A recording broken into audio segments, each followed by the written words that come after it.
RCR, la red que comunica y une al Perú.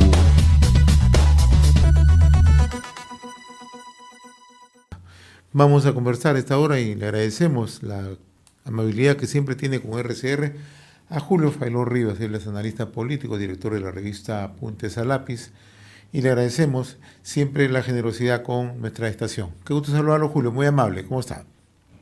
Buenos días, José. Nada, más bien agradecerte la deferencia y la invitación y como siempre a tu disposición, José.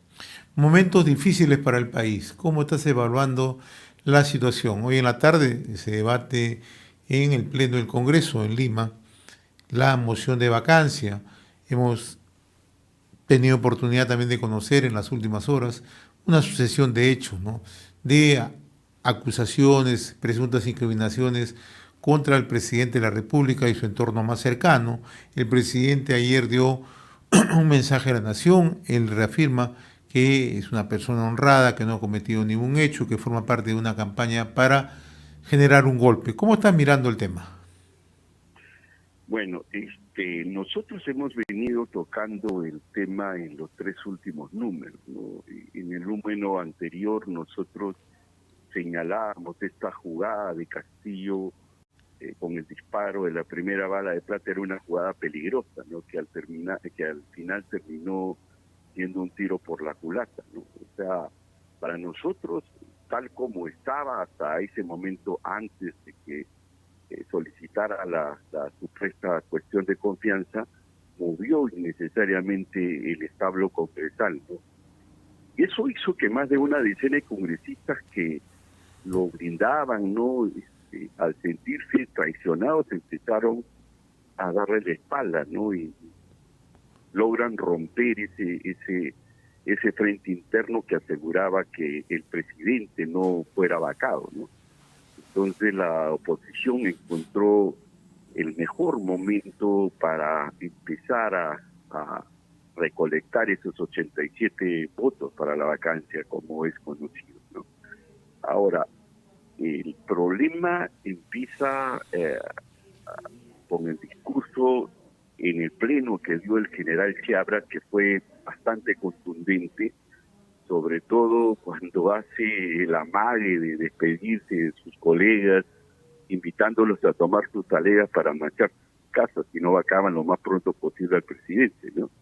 Lo que nosotros tenemos como información es que en realidad este discurso asustó a más de una docena de congresistas, incluso a varios congresistas vinculados al fujimorismo y a Renovación Popular, ¿no? A los cuales se suponía el mensaje de Chiabra no estaba dirigido, ¿no? Porque se supone que este es el núcleo que está detrás del tema de la vacancia presidencial, ¿no? Hasta aquí todo estaba bien.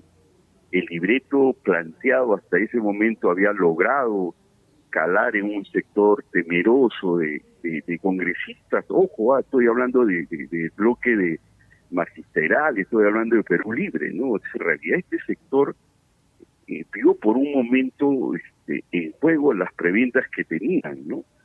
El segundo paso fue bastante interesante, que fue trabajado de manera magistral, que tenía que ver cómo lograba dar señales de no querer tirar abajo todo el gobierno, sino tratar de ver hasta dónde tú podías blindar o hasta dónde se podía pactar para salvar a Dina Boluarte en caso de que cayera Castillo. Y esto tenía la intención, obviamente, de seguir sumando votos, de manera que no se corre peligro de que si es que Dina Boluarte entraba a la lógica misma, lo más probable es que se llevara a nuevas elecciones generales, ¿no?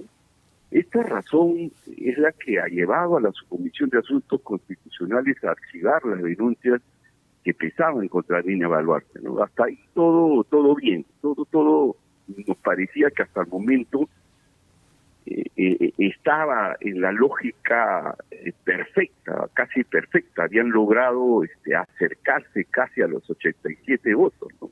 Hasta que se metieron los grandes conspiradores, ¿no? Los básicamente vinculados al aprismo, y ellos empiezan a meter su nariz que para acelerar el desenlace, para vacar a Castillo por consenso. Ellos pretendían hacer algo parecido a lo que habían hecho Copizcarra, sumar 100 y pico de votos, ¿no?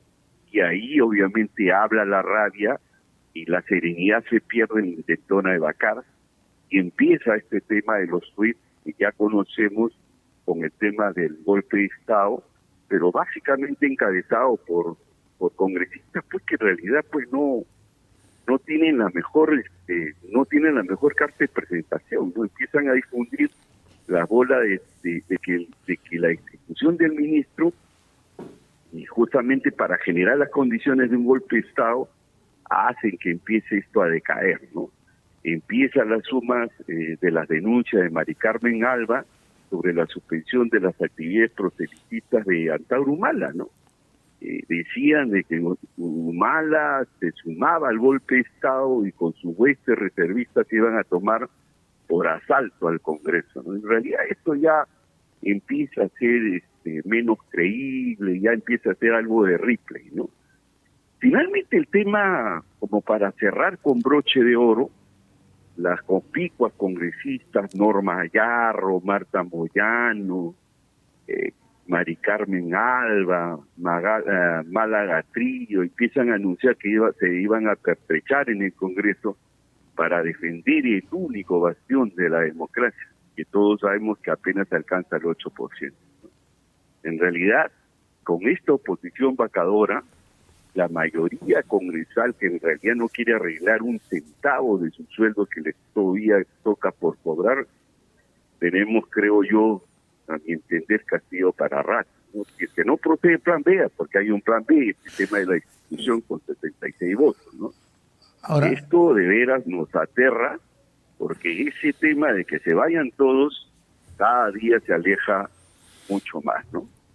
Es un primer escenario el que no se logren los 87 votos. Tú acabas de decir, ¿no?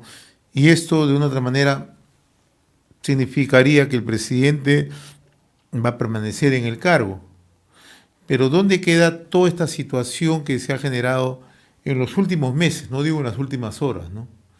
De denuncias tras denuncias, hemos visto casos que se van conociendo sobre presuntos hechos de corrupción, ¿no? Y aquí el presidente, lejos de mostrar una posición que logre establecer, ¿no?, un respeto al equilibrio de poderes, a la colaboración con la justicia, muy por el contrario, ¿no? Lo que el presidente siempre ha tratado de buscar es denostar la labor del Ministerio Público, atacar al Ministerio Público, denostar el trabajo de la prensa que hace labor de investigación, etcétera, etcétera. Lo que hemos escuchado ayer, probablemente muchos empiezan a decir, ¿por qué no lo dijeron antes? Pero son hechos que se van conociendo. Entonces, y si esto no afecta al presidente, ¿hacia dónde vamos? Peligrosamente vamos hacia algo que nosotros no quisiéramos que esto termine sucediendo, ¿no? Esta convivencia hasta el año 2026 que va a resultar desastrosa para el país. En realidad tú acabas de decir algo, ¿no? O sea, si bien es cierto, todo este tema de las denuncias cada día está más cercana, pero siempre el rollo de decir hasta ahora no hay nada directo con respecto al presidente, eso hace, por ejemplo, que la opinión pública se confunda, ¿no? Porque en realidad acá lo que se juega es la opinión pública y el riesgo que ésta se levante en un momento determinado, como que va a pasar. Nosotros creemos que de una u otra manera la población está mirando, está expectando todo este enfrentamiento que yo creo que va a terminar en un momento determinado. Entonces, para mí el problema está en una percepción de alineamiento cada vez que se intenta vacar al presidente, ¿no? Si tú recuerdas, en la primera intentona de vacancia se quiso hacer algo parecido, un cargamontón de acusaciones que, si bien es cierto, por ese momento eran débiles, ¿no? En la segunda intentona de vacancia se cometió el error de empezar a anunciar, los medios de comunicación empezaron a anunciar que se venía el video, que se venía la gran cosa, finalmente no pasó nada, ¿no? Entonces, estas cosas... Pero hoy tenemos 51 carpetas fiscales, Julio. No, estoy absolutamente convencido de que aquí el presidente no es inocente, o sea, no está en discusión la inocencia del presidente, porque cada día estas presunciones son mayores. Lo que sucede es que, a mi entender, o a nuestro entender, el tema de la vacancia, el tema de la institución, todo eso se juega en la lógica de la opinión pública. Yo te aseguro de que si el Congreso no se atreve a vacar al presidente, es por el miedo a la reacción que pueda suceder. Por eso es que le hacen una suerte de perdón a Dina Boluarte con un mensaje a ver qué cosa es lo que puede pasar, ¿no?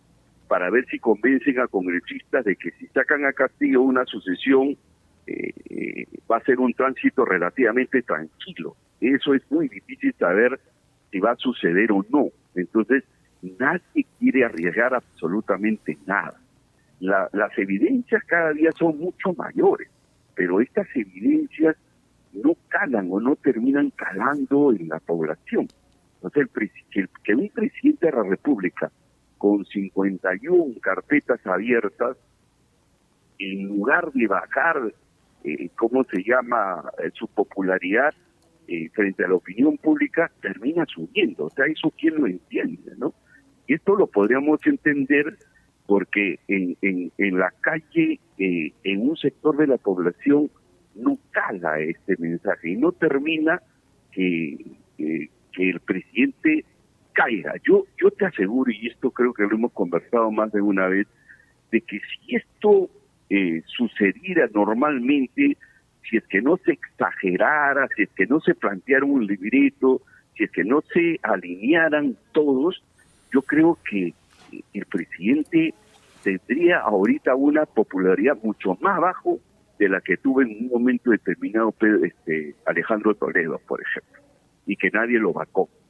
Entonces la gente compara, la gente agarra, dice, ¿y cómo es que sale esta señora justo en la víspera de la vacancia sale a decir de que dio 4 millones y tratan de relacionarlo, que seguramente es cierto? O sea, no estoy cuestionando no estoy cuestionando la veracidad de lo que puede suceder, sino los momentos en que esto aparece. Aparece ella, liberan al ex jefe de la DINI, sale con sus declaraciones y todo empieza a coincidir, ¿no? Entonces esto no es percibido bien por la población. Entonces yo creo que lo que sostiene a Castillo es los errores que comete los que están detrás de la vacancia, que no son las mejores caras, ¿entienden? No son las mejores caras, no son las mejores personas, no es el mejor, los mejores interlocutores que podrían probablemente hacer más creíble todo este intento de vacancia, con las cuales, por ejemplo, ya la mayoría o una gran mayoría de congresistas empieza a tener o a convencerse que es así, porque el presidente de la República ha demostrado que simplemente no hay que confiar en su palabra, no hay que confiar. Ahí viene el tema. Un escenario siguiente, que no se alcance la votación, el gobierno va a respetar la institucionalidad, el gobierno va a respetar el equilibrio de poderes, el gobierno va a someterse a las investigaciones del Ministerio Público. Es la gran pregunta. Bueno, ya estas creo que ya son respuestas que ya se han venido dando con la actitud que tiene el presidente de no comparecer, de no declarar claramente, o cuando Chero sale a decir prácticamente que no iban a respetar, la decisión de una posible vacancia presidencial. Esto no va a ser fácil como lo fue con Vizcarra. Vizcarra se fue tranquilo, se retiró. Esto yo no creo que suceda en un caso hipotético de que el presidente sea vacado. Yo sinceramente no creo que el presidente de la República lo acepte.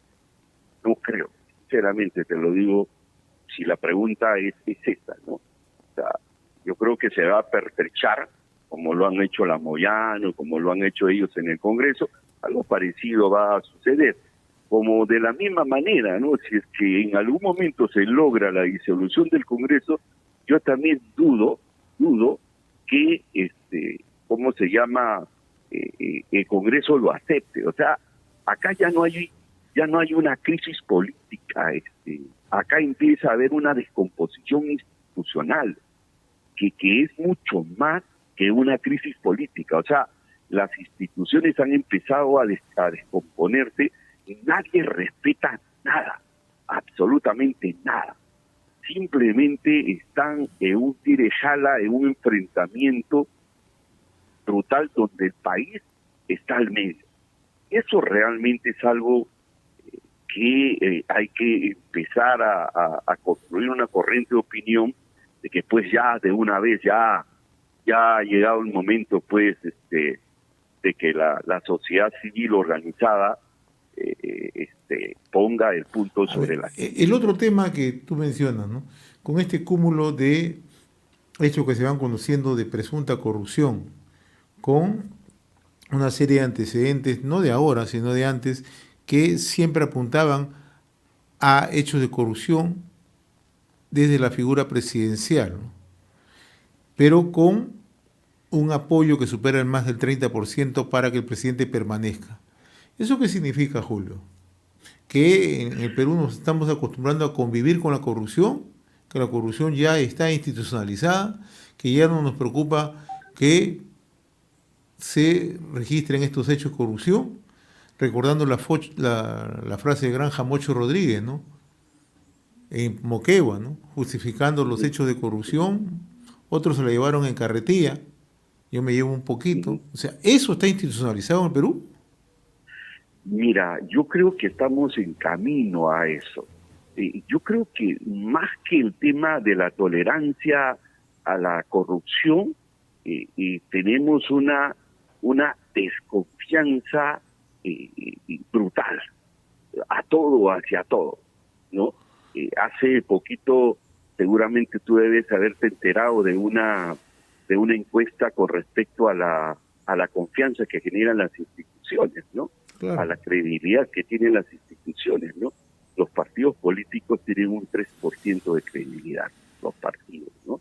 Las otras instituciones, o sea, la gente ya no cree ni en la iglesia, estimado mío. Lo que hay es eso combinado con la tolerancia, combinado con la gente compara, ¿no? O sea, yo veo en los tweets de la revista donde la gente dice, pero García robó más, pero Fujimori robó más.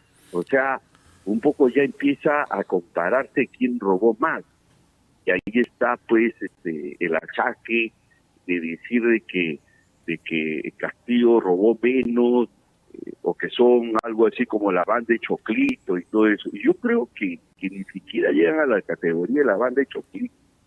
Yo creo que esta gente son pirañas, estimado José, son pirañas. O sea, este tema es generalizado, o sea, ni siquiera es solo una percepción que se tiene en el Ejecutivo, sino también en el Congreso.